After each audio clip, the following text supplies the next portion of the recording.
नमस्कार, आप देख रहे हैं हिम स्टार। आपका बहुत बहुत स्वागत है। हिम स्टार हिमाचल प्रदेश का आपका अपना चैनल। आइए शुरू करते हैं हिमाचल से जुड़ी कुछ मुख्य खबरें।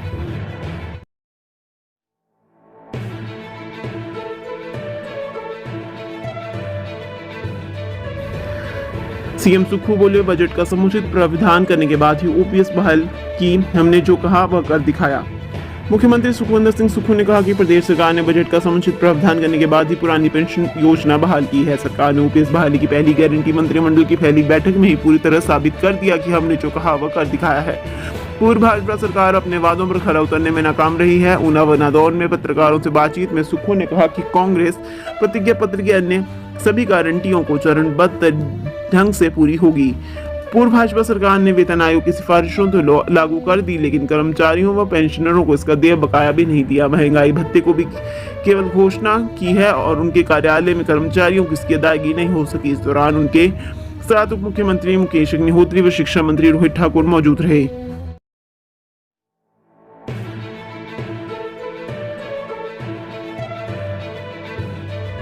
एनजीटी ने लगाई रोक, सुप्रीम कोर्ट कर रहा सुनवाई। सरकार ने मर्जी से खोल दी सचिवालय में पार्किंग।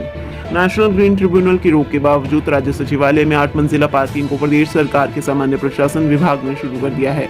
इस मामले में 29 मार्च 2023 को सुप्रीम कोर्ट में भी सुनवाई होगी, लेकिन उससे पहले ही मनमर्जी से सचिवालय के पीछे बनी इस पार्किंग में गाड़ियां खड़ी करवाना शुरू करवा दिया गया है।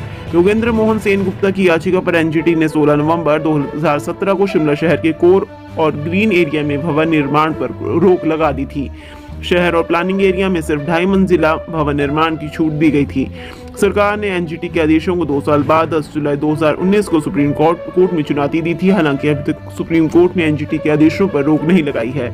इसी बीच राज्य सरकार ने इन पाबंदियों से राहत देने के लिए नगर एवं नियोजन विभाग से नया डेवलपमेंट प्लान तैयार करवाया था। इसमें शहर के कोर और ग्रीन एरिया में पाबंदियां हटाने का प्रावधान किया गया। प्लानिंग एरिया में 2.5 मंजिला भवन निर्माण की शर्त भी हटाने का फैसला लिया था।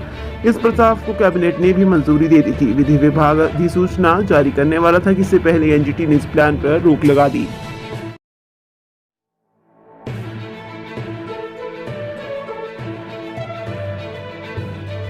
सीमेंट ढुलाई विवाद मामले में ट्रक ऑपरेटरों ने बदले सुर। अब 12.40 रुपए से कम पर नहीं होगी कोई बात। सीमेंट ढुलाई विवाद को हल करने के लिए बिलासपुर डिस्ट्रिक्ट ट्रांसपोर्ट सोसाइटी कार्यकारिणी व अदानी समूह के बीच मंगलवार को हुई बैठक निष्फल रही। समझौते के लिए पहले किराया कम करने की बात करने वाले बीडीटीएस ने तेवर बदल दिए।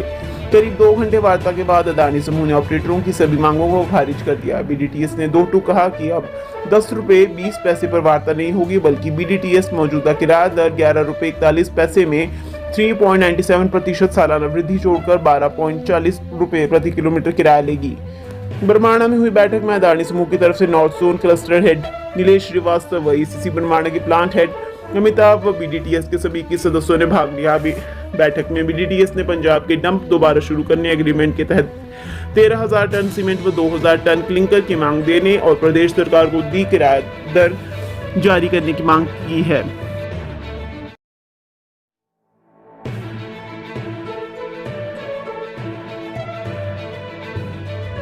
साइबर क्राइम, साइबर अपराधियों ने चंबा के व्यक्ति को लगाया 72 लाख का चूना, जाने पूरा मामला। लॉटरी का झांसा देकर साइबर अपराधियों ने चंबा जिला निवासी छांगाराम को 72 लाख रुपए का चूना लगा दिया है। पीड़ित ने साइबर पुलिस को आपत्ति सुनाई। पुलिस ने मामला दर्ज कर छानबीन शुरू कर दी है। साइबर पुलिस ने बताया कि पहले अपराधियों ने छांगाराम को 25 लाख रुपए की लॉटरी लगने के नाम पर फोन किया।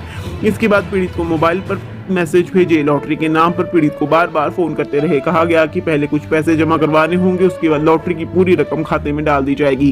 पीड़ित साइबर अपराधियों की बातों में आ गया और अकाउंट में पैसे भेजने शुरू कर दिए। करीब 200 बार पीड़ित ने बैंक जाकर और गूगल पे से साइबर अपराधियों के अकाउंट में पैसे ट्रांसफर किए। पीड़ित ने बताया कि अपराधियों की बातों में आकर उसने 72 लाख रुपए उसके अकाउंट में डाल दिए।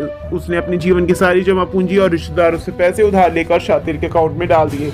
छांगाराम ने पुलिस को बताया कि जिससे पैसे भेजे हैं वो अपना नाम संदीप बताता था। पीड़ित ने जब अपने साथियों से आपबीती सुनाई तो पता चला कि उसे ठगा गया है। इस पर पीड़ित ने शिमला साइबर थाने में शिकायत की। अतिरिक्त पुलिस अधीक्षक साइबर अपराध भूपेंद्र नेगी ने साइबर ठगी के इस मामले की पुष्टि की है। उन्होंने बताया कि हिमाचल में साइबर अपराध बढ़ता जा रहा है। अपराधी लोगों को ठगने के नए नए तरीके अपना रहे हैं। लोग साइबर अपराधियों की झांसे में न आए, इसको लेकर बार बार एडवाइजरी जारी की जा रही है। उन्होंने कहा कि वेस्ट बंगाल, महाराष्ट्र और झारखंड से साइबर अपराधी सक्रिय होकर ठगी की इन वारदातों को अंजाम दे रहे हैं।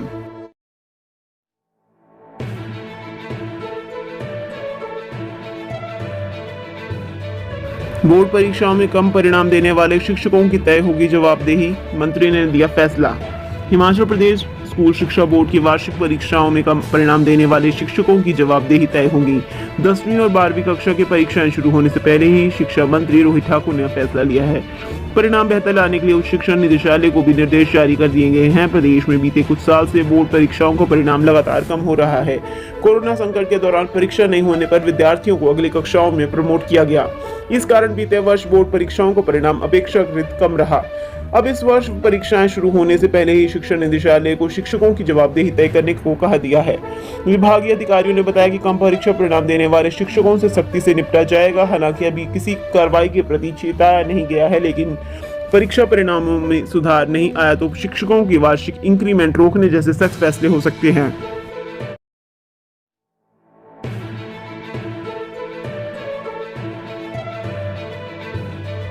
पेयजल की समस्या से जूझता ही शिमला का ये गांव कब होगा समाधान। शहर के साथ सटे मल्याणा के शकराला गांव में लोगों को जल शक्ति विभाग की ओर से 1.5 महीने से पानी की आपूर्ति नहीं की जा रही है।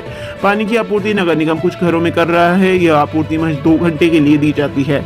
इस क्षेत्र में लोगों को पीने के पानी के लिए भी भटकना पड़ रहा है। लोगों को पीने का पानी पूरा करने के लिए टैंकर मंगवाने पड़ रहे हैं। इस क्षेत्र में 2 प्राकृतिक जल स्रोत हैं। इनमें से एक तो किसी की निजी भूमि में है, वहां से अन्य लोगों को पानी लेने की अनुमति नहीं है।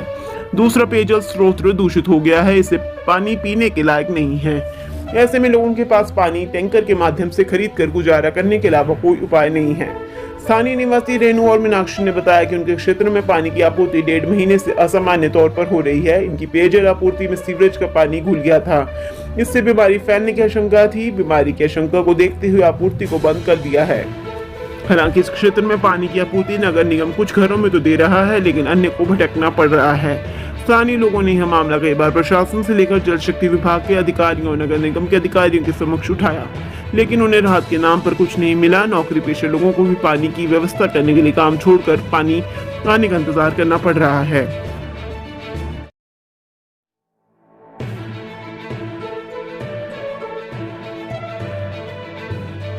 (63.28 अंकों के साथ सामाजिक प्रगति सूचकांक में 7वें स्थान पर हिमाचल, नागरिक सुरक्षा में 13वां स्थान हासिल। देश में अति उच्च सामाजिक प्रगति करने वाले 9 राज्यों में हिमाचल भी शामिल है और सामाजिक प्रगति सूचकांक यानी SPI में प्राप्त 63.28 अंक के साथ 7वें स्थान पर है।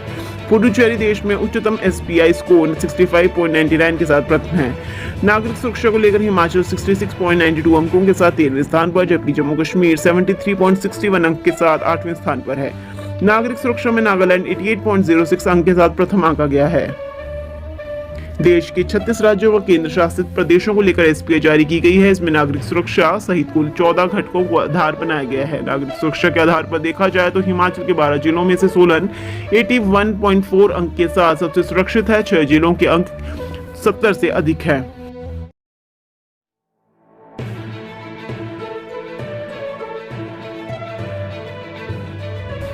डिंगरी मशरूम के साथ मिलेगा अदरक तुलसी का भी जायका। कुंभ निदेशालय सोलन के वैज्ञानिक कर रहे शोध। अब मशरूम में स्वाद के साथ इसमें तुलसी, अदरक, लेमन ग्रास समेत अन्य औषधीय गुण भी मिलेंगे। कुंभ अनुसंधान निदेशालय के वैज्ञानिक औषधीय पौधों के अवशेषों पर ढिंगरी मशरूम उगा रहे हैं। प्रारंभिक शोध में अदरक के अवशेष पर ढिंगरी मशरूम तैयार कर ली गई है। शोध से जांचा जा रहा है कि अदरक के अवशेष पर ढिंगरी मशरूम तैयार करने पर इसके गुण भी इसमें आए हैं या नहीं। लेमन ग्रास और तुलसी पर भी शोध चल रहा है। अगर प्रशिक्षण सफल रहा तो मशरूम बेहतरीन आहार के साथ प्राकृतिक जड़ी बूटियों के गुणों के साथ तैयार होगी।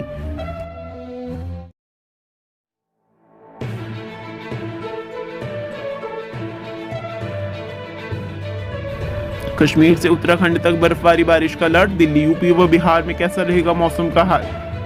देश के मैदानी इलाकों में अब ठंड से राहत है। सुबह और शाम के समय ही मैदानी इलाकों में ठंड देखने को मिल रही है। हालांकि पहाड़ी क्षेत्रों में बर्फबारी व हल्की बारिश का दौर जारी है। मौसम विभाग ने पहाड़ी क्षेत्रों में बर्फबारी व हल्की बारिश की संभावना जताई है। IMD के अनुसार 9 व 10 फरवरी 2023 को पश्चिमी हिमालय क्षेत्र में छिटपुट से लेकर व्यापक वर्षा या बर्फबारी हो सकती है। वहीं मौसम विभाग ने पश्चिमी हिमालय क्षेत्र में बर्फबारी की संभावना जताई है। मौसम विभाग ने बताया है कि पश्चिमी हिमालय क्षेत्र में छिटपुट बर्फबारी हो सकती है, जबकि 9 और 10 फरवरी को हल्की बारिश के साथ बर्फबारी की संभावना है। आईएमडी ने बताया कि एक पश्चिमी विक्षोभ हिमालय क्षेत्र में सक्रिय रहेगा, जिसके चलते उत्तराखंड, जम्मू कश्मीर और हिमाचल प्रदेश में बर्फबारी की संभावना है।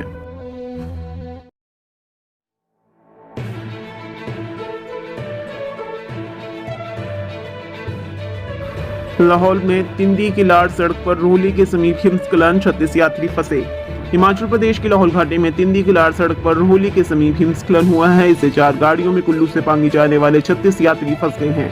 तिंदी निवासी राहुल ने बताया कि रोहली के पास हिमस्खलन के कारण तिंदी किलाड़ के बीच सड़क अवरुद्ध हो गई है, जिससे 4 गाड़ियों में कुल्लू से पांगी जाने वाले 36 यात्री फंस गए हैं।